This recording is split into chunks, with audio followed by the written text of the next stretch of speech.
Waheguru Ji Ka Khalsa, Waheguru Ji Ki Fateh. Ladies and gentlemen, welcome to another episode of Media Watch. I'm your host, Dr. Sari. Now, every week we have a regular episode which takes news from around the world. We also look at Sikh news and we have some wonderful guests. Now, this week we thought we'd do something special, a special Media Watch. We're going to dedicate the show to India's Daughter, a documentary that was released by the BBC last week. And just this preceding weekend, we saw International Women's Day. So I thought it'd be important for us to get a kind of an opinion on where we are in the world in terms of our attitudes to women, but especially wanted to focus in on the India's Daughters documentary. If you had a chance to see it, it's really good in terms of not necessarily going into the detail of the actual rape itself. This rape took place in 2012 against a girl, her name was Jyoti Singh, and she actually was a medical student, and unfortunately she lost her life in a very brutal attack that took place. So the documentary itself doesn't go into the graphical detail, but what it does do is it looks at talking to her parents, who have a very refreshing attitude about equality for men and women. They also talk to the particular individuals, the perpetrators of the crime, some of them, and it's very surprising to look at their attitude. They talk to the lawyers who are defending them, who have a surprisingly outrageous attitude to women, and they also look at the families of the perpetrators and the ripple effect that their crime is going to have on them and their parents as well. And my guest for this week is Ranjit Singh. He's a sports commentator, he's an engineer. Welcome to the show. Thank you very much, Dr. Sir. Thanks for having me, and thanks for considering me worthy to be on your show. Oh, you're welcome. I thought it'd be really good to get you on. I know you do some TV type stuff as well, and you're an ex-wrestler as well, aren't you? I am, yes. I'm a coach and ex-wrestler, yes. Ex-soldier? Yeah. Well, I still coach, but I don't wrestle anymore. Okay, yeah. So it was good to bring on the show. I just wanted to talk to you. We have actually got a phone in as well, so we'll be bringing in another guest later on. Will be Puneet Grewal. She's been on the show before, and she is Councillor for Labour in Hounslow West. So we'll get on the phone shortly. So we're focusing this programme, just to repeat myself again, on India's Daughter. Now, you've not seen the documentary fully, no, but you've seen snippets of it, yes, the kind of the bits that are contentious as well within the context of it. Do you think that India was right to actually ban this? Well, I think it'll have the opposite effect. I mean, banning something generally popularizes it more. So I don't understand India's decision by banning something so strong and so powerful. And I think India's going through a period of transition and it's a social and economic change. And now I think it's compacted. And the simple answer is, I don't know what's behind banning it. But I think that will have the opposite effect. We were talking earlier on, just before the show. I mean, you're very interested in history. That's one of your hobbies, isn't it? Yes, it is. And you've done quite a lot of study about the kind of the early part of the UK. You were talking about the suffragettes movement. Share with the audience what your research actually revealed. Well, I think it was about a fortnight ago that the BBC did a film on the suffragettes and on education about women, and in 1890 how women were ridiculed in Cambridge. And the suffragette movements was sprung out through that. Women wanted more rights and so on. That, in Great Britain, at that time, was a very powerful movement, and women are far more liberated here in Great Britain than they are, I think, in India. Well, that's what I think about. I mean, what more can I say about that at the moment? I was going to, you know, and one of the things I was pointed out to you is that Maharaja Ranjit Singh's had a son, Dalip Singh. Yep. Dalip Singh's daughter, Princess Sophia, was a leading campaigner at that time with Emily Pankhurst to get women's rights. Well, Emily Pankhurst was, as we all know now, was a heroine of the time. And a lot of the social change, and from what we benefited, our women, Indian women, my mother came here in 1960, and immediately benefited from great liberation. We inherited a great struggle, a woman's struggle. But I think India is going through that period now. There is an awareness. The women are far more educated. There's a great, I think, social revolution taking place in India, and I think it's very exciting. It must be very exciting if you're living there. But from us, from the outside, it's frustrates Well, I think I me. would say that it's exciting. It's also frustrating. It must Exciting be. because the fact that there are changes at last happening, but maybe changes happening too slowly.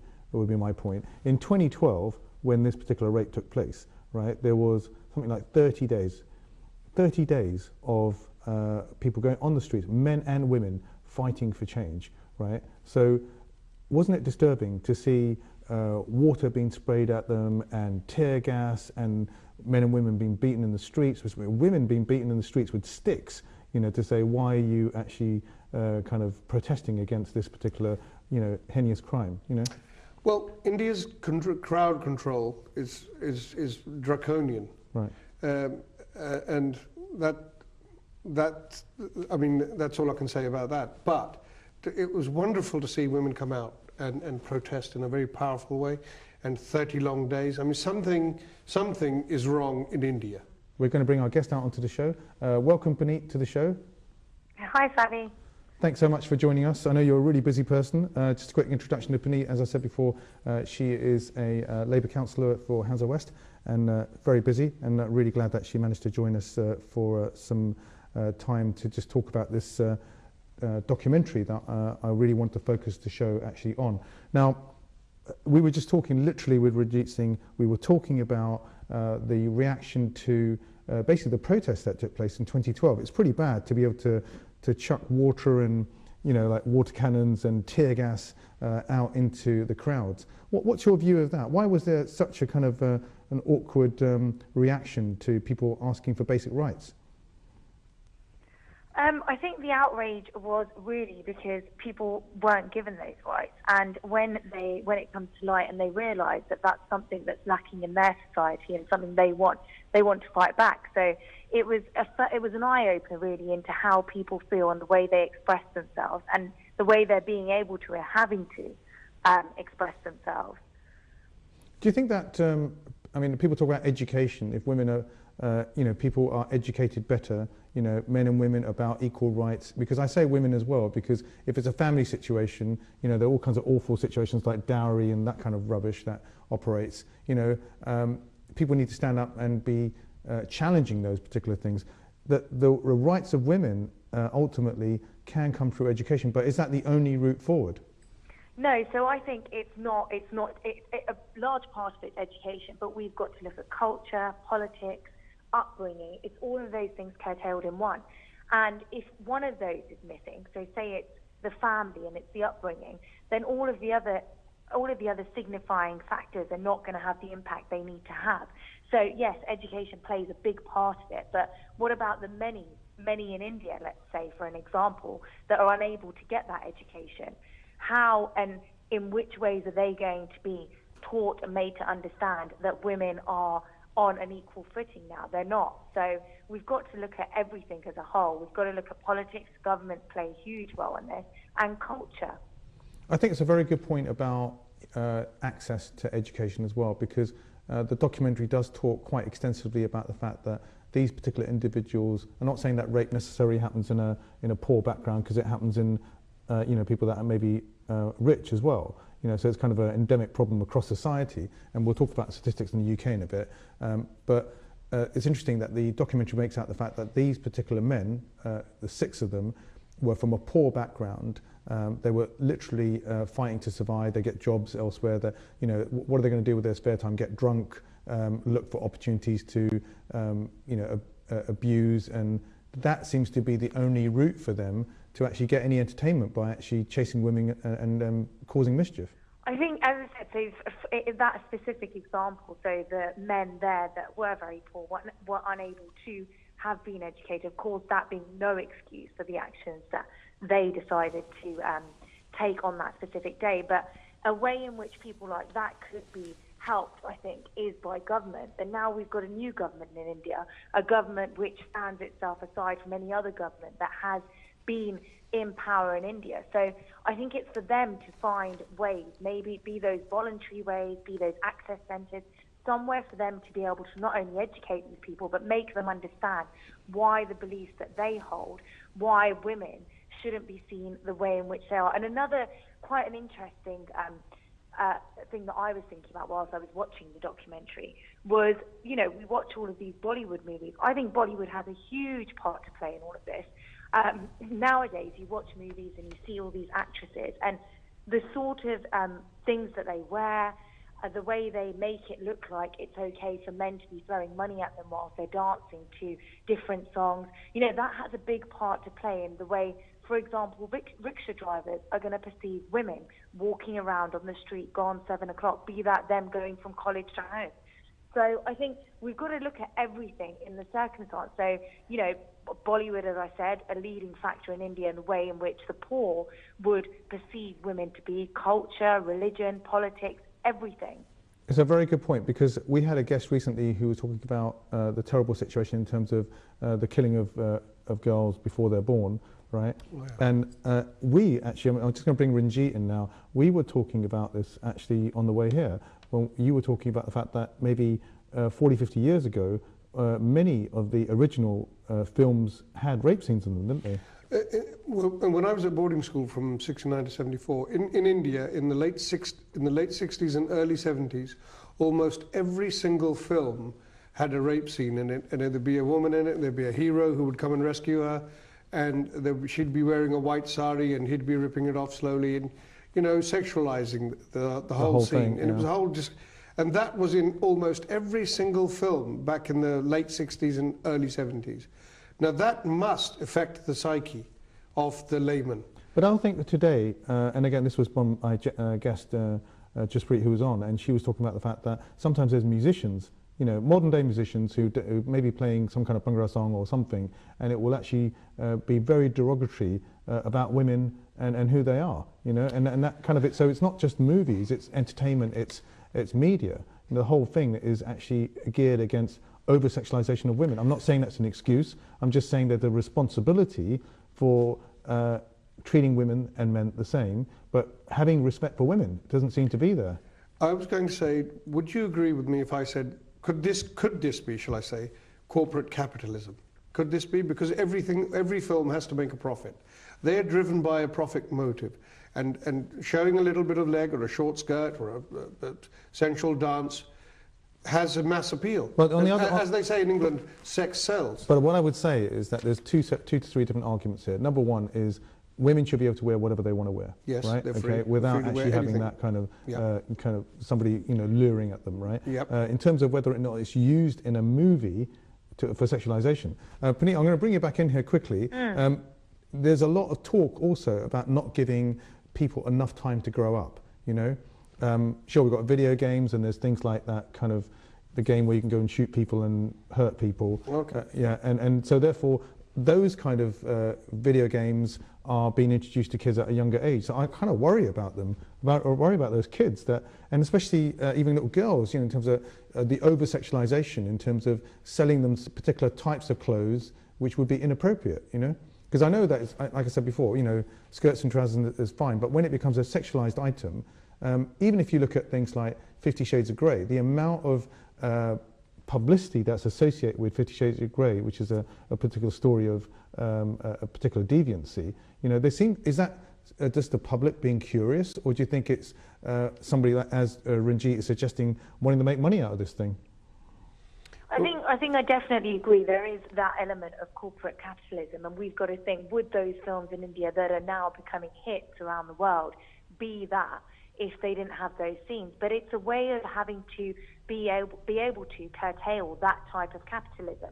And I think when you've got people in power, so then going back to, you know, the government, they're the people with the most power in India, they should be able to have some form of control as to the censorship of these movies before they go out. The way in which children are educated, going to what you're saying about people wearing different, you know, types of clothes and, you know, them being introduced to this more promiscuous type of lifestyle, well, that can only be changed from their parents, and that's a decision for their parents to take.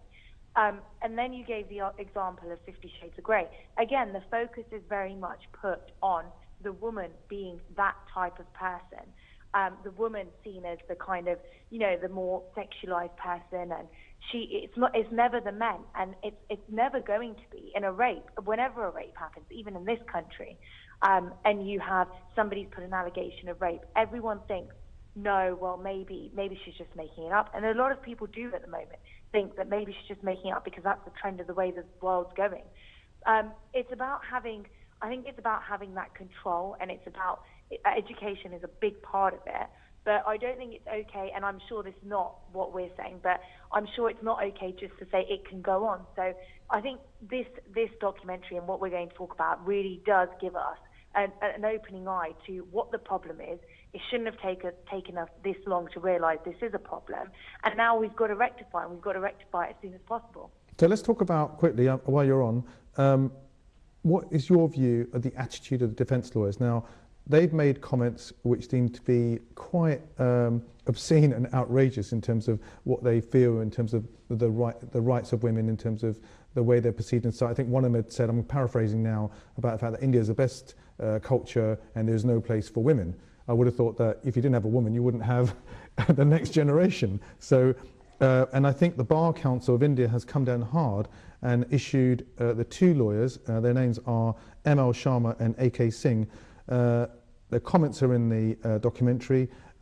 They've sparked outrage. They've given them 3 weeks to respond to why did they say what they said on film. What's your reaction to that? I mean, I have to tell you, Savi, when I watched the documentary, their testimonies were gut-wrenching. We deal with rape cases nearly every other week, if not more frequently, in the chambers that I'm with. And when you depart yourself from a case, there's always something morally inside you that tells you what you think is right and wrong. And if I was to come out and say, well, you know, there must have been a reason because the woman put her out self to be like that, and, you know, she was out after 9 o'clock, compare her to the flower and a thorn, and give all these, you know, glorified explanations, I don't think that does anything justice. I think I'm very, very happy at the fact that the Bar Council have said that they've got to give an explanation. However, and I spoke to you about this before the show, I have to say that their opinions, their views are those views held by a lot of people in India. Not that I'm saying it's okay, but it is a general attitude of Indian society around the world to rape, whether that's the victim, towards the victim, or, you know, anybody that could potentially be raped. It's being seen, and it is a lot of the time seen as some way the victim is inviting the crime upon herself. The fact that they said that openly on TV has obviously, in some senses, not completely, but been an act to defame India, or will do that, because they're in positions of power in India, and they're giving an opinion which anybody that watches that around the world is going to think, well, that's okay, that's what Indian lawyers are saying, and obviously that's then the attitude that everyone takes. Well, it's also reflected in what Mukesh Singh had said as well. He had said it's a girl is far more responsible for rape than a boy, just reflecting on what you said there. So not only is the perpetrator saying that, the defence lawyers are coming up with some stupid support for that in one way, which says that we've got a lot to do in society to change those attitudes. You know, we've spoken briefly about, you know, education, but education has to be far-reaching into those aspects of society who don't get access to it. I'm going to just close. We've got a few minutes left. One of the things it does touch on, and as I said before at the beginning of the show, they talk to the parents. The parents are enlightening because they do say things like, you know, when they were giving out sweets when the girl was born, they were questioned by other people. Why are you giving out sweets when the girl was born? So to them, it was just as important for a girl or a boy. It doesn't make any difference, right? Which is, I think, wonderful, very enlightening from those parents. They'd sold their ancestral lands to be able to pay for her education so that she could become a doctor. Again, you know, very nice. But one of the things that they showed, which was really sad, was one of the perpetrators' family. They're trapped now, aren't they? Because I mean, the guy has a wife and kid. You know, ultimately, you know, that part of, you know, the kind of ripple effect of their crime, ultimately, you know, is something that, you know, it's just like, you know, they think for that second that they've made that error, you know, but it's had a ripple effect with their families. It's a tragedy. Tragedy all round. Yeah. Puneet, when you say something's wrong with the culture, when you say culture, do you mean our culture or do you mean modern culture? Or Well, even in modern culture, you've got statistics there, haven't you? yeah. I mean, what are the statistics in the UK? Well, these statistics are 85,000 women were raped according to rapecrimes.org.uk. 400,000 sexual violence crimes. 1 in every 5 women aged between 16 and 59 experience sexual violence. And rape is up 29% while crime's falling. So it's going in the opposite direction. So why that's happening, as you say, as we said earlier, it could be that it's being Better reported reporting, more. yeah. But I don't know if there's any other cases. I mean, I don't know. What do you think? I don't know, Puneet, what's your view? I mean, obviously, you know, better reporting, but there's still, it doesn't matter, you know, it's a societal issue, isn't it? It doesn't matter whether you're a rich country or whether you're a poor country, it's a general attitude to women, isn't it? Yeah, I think, and it's a general attitude to rape. So yeah, we've got more reporting now. But say, for example, a documentary like this, it's been banned in India, like we know. Nobody's been allowed to see it. It's, you know, it has caused outrage. But what we're saying, or what India is saying to its people, is that in a way, this wasn't okay. We didn't accept it, but we don't want everybody to know. And you know, you've got, I think Mukesh said in the documentary, the fact that they had raped her and then she died was the problem. Whereas if they just raped her, nobody would ever come to know about it. So we're trying to refrain people from coming forward by not talking about it and keeping it as something that's looked upon as something that should be kept a secret. I think that's an interesting point, actually, because although statistics that you quote there are UK figures, there are also a whole bunch of statistics of people who won't come forward. Either they're living in fear, or you know, the fact that they're so entrapped, you know, with other relationships that they have as well. So they're kind of trying to protect other people in their family too. You know, so that can also cause a problem too. So maybe what we also need is, rather than saying, okay, come forward, we say come forward, but we've also got systems, we've also got, you know, kind of shelters, we've also got a structure in place where we can help protect you as well. You know, I know the Black Sisters in Southall do a lot of work. There are many groups, but there's investment that's needed there, but probably investment also needed in India as well, so that those particular families that are, even if their, you know, husbands are rapists, or the fact that they themselves are stuck in a rape situation, right? Meaning there's two sides to this. They can be protected as well. You know. Well, most of the victims in India, I think, are from a lower social class or group. Yeah. I mean, they're generally poor, and there is rape's highest in the poorest of states like UP, Uttar Pradesh, Bihar, etc. You know, they're huge states with huge populations, and they are very poorly educated, and it's a village life. I don't know. Some things happened in India. Yeah. This wasn't the case 20, 30 years ago. Something has definitely happened. I would argue that probably that it was the case those years ago, and maybe it's actually, you know, getting worse as well. And the fact that more and more of these documentaries are coming out. Unfortunately, we're out of time, I have to say. Ranjit, thank you so much for joining us on the show. Really appreciate your input. And Puneet, thanks so much for sparing your time today to come on the show and share your views. It's really been enlightening. We hope to see you one day to come on. We'll have to book time in your diary for that, like everyone else. Thanks so much, everyone at home, for joining us. We look forward to seeing you next time. Waheguru Ji Ka Khalsa, Waheguru Ji Ki Fateh.